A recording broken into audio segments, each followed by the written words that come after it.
Hello students, welcome to my class polity achiever and here I am doctor Shalini.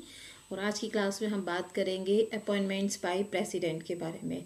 तो president किस किस का appointment करता है, किस किस की नियुक्तियां करता है, ये सारी बातें हम लोग आज के इस सेशन में डिस्कस करेंगे। तो स्टार्ट करते हैं हम। सबसे पहले बात करते हैं द मोस्ट इम्पॉर्टेंट जो अपॉइंटमेंट होता है राष्ट्रपति के लिए, वो है पीएम का। तो आर्टिकल 75 का क्लॉज 1 ये कहता है कि प्रधानमंत्री और इसके साथ ही जो अन्य मंत्रियों की नियुक्ति है वो राष्ट्रपति करते हैं। तो प्रधानमंत्री जो कि बहुमत प्राप्त दल का नेता होता है लोकसभा में, तो जब प्रधानमंत्री की नियुक्ति करता है राष्ट्रपति, इसके बाद प्रधानमंत्री की नियुक्ति के बाद अन्य मंत्रियों की नियुक्ति वो प्रधानमंत्री के परामर्श से करता है।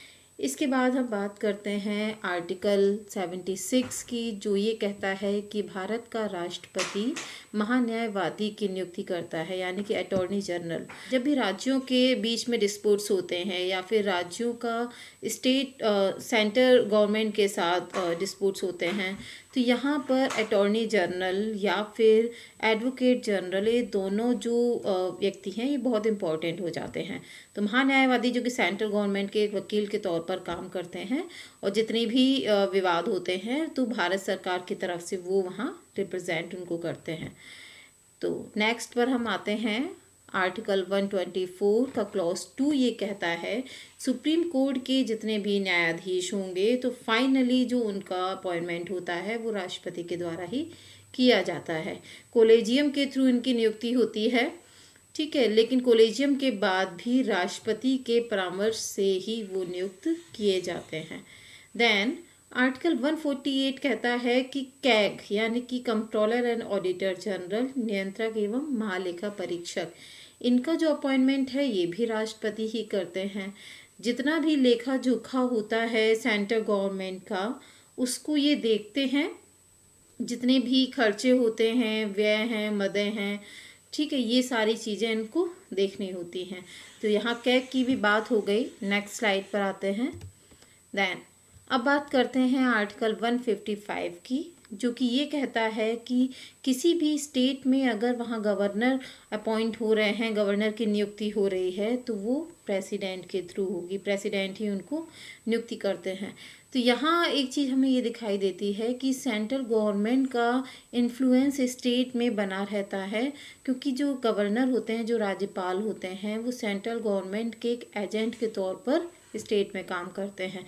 अगर उनको वहाँ लग रहा है कि संवैधानिक तंत्र ठीक से काम नहीं कर रहा है या फिर गवर्नमेंट जो है वो ठीक से काम नहीं कर पा रही है स्टेट में, इस तरह की चीज़ें अगर उनको लगती हैं, तो वो अपने विवेकाधिकार के आधार पर राष्ट्रपति को सूचित कर सकते हैं, इन्फॉर्म कर सकते हैं, और अगर वो चाहें तो वहाँ आपातकाल यानी इमरजेंसी के लिए भी राष्ट्रपति को बोल सकते हैं आर्टिकल 356 के तहत। सो नेक्स्ट हम आते हैं आर्टिकल 239, जो कि ये कहता है कि किसी भी यूनियन टेरिटरी में, किसी भी संघ राज्य क्षेत्र में उपराज्यपाल या प्रशासक की जब नियुक्ति होती है, तो वो आर्टिकल 239 के तहत होती है, और इनको राष्ट्रपति अपॉइंट करते हैं।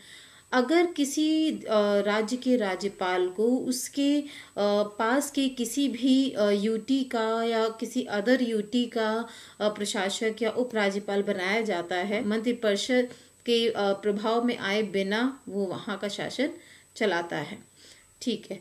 नेक्स्ट हम आर्टिकल पर आते हैं, जो कि है आर्टिकल 239AA। तो आर्टिकल 239AA कहता है कि दिल्ली और पांडिचेरी में जो सीएम की नियुक्ति होगी वो राष्ट्रपति करेंगे। दिल्ली एक यूटी है, यूनियन टेरिटरी है, और दिल्ली और पांडिचेरी दोनों एक ऐसी यूनियन टेरिटरी हैं जहां विधान परिषद भी है। ओके, नेक्स्ट हम आते हैं आर्टिकल 217 पर, जो कि ये कहता है कि उच्च न्यायालय यानी हाई कोर्ट्स के जो भी न्यायाधीश होंगे, इनके अपॉइंटमेंट्स भी प्रेसिडेंट करेंगे।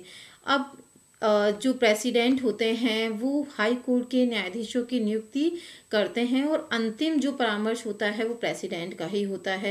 यानी कि जो सीजेआई हैं, मुख्य न्यायाधीश जो होते हैं सुप्रीम कोर्ट के, उनके परामर्श से उनके कहने के अनुसार ही जो राष्ट्रपति हैं वो उच्च न्यायालय के न्यायाधीशों की नियुक्ति करते हैं।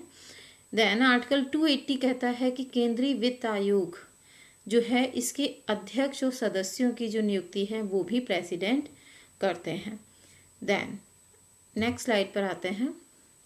आर्टिकल 315 यानी आर्टिकल 315 कहता है कि यूपीएससी के अध्यक्ष और सदस्यों की नियुक्ति भी प्रेसिडेंट करते हैं। देन आर्टिकल 324 कहता है कि केंद्रीय निर्वाचन आयोग के अध्यक्ष और सदस्यों की नियुक्ति भी राष्ट्रपति करेंगे। निर्वाचन आयोग जो है, एक आपने सुना होगा, एक केंद्रीय निर्वाचन आयोग होता है, एक राज्य निर्वाचन आयोग होता है। दोनों में डिफरेंस ये है कि केंद्रीय निर्वाचन आयोग सेंट्रल गवर्नमेंट में जितने भी इलेक्शंस होते हैं, फिर चाहे वो राष्ट्रपति के हों, उपराष्ट्रपति के हों, ठीक है, लोकसभा के निर्वाचन होते हैं, ये सारे जो हैं ये केंद्रीय निर्वाचन आयोग ही करता है। लोकसभा, राज्यसभा के निर्वाचन ये सभी निर्वाचन आयोग करता है, ठीक है। और राज्य जो निर्वाचन आयोग होता है ये विधानसभा के निर्वाचन हुए, विधान परिषद के लिए होते हैं, ठीक है, ये सारे निर्वाचन राज्य निर्वाचन आयोग करता है। देन नेक्स्ट हम आर्टिकल पर आते हैं, आर्टिकल 338 जो कि कहता है कि राष्ट्रीय अनुसूचित जाति आयोग के अध्यक्ष और सदस्यों की नियुक्ति भी राष्ट्रपति करेंगे। आर्टिकल 338 ए ये कहता है कि राष्ट्रीय अनुसूचित जाति आयोग के अध्यक्ष और सदस्यों की नियुक्ति भी राष्ट्रपति करेंगे।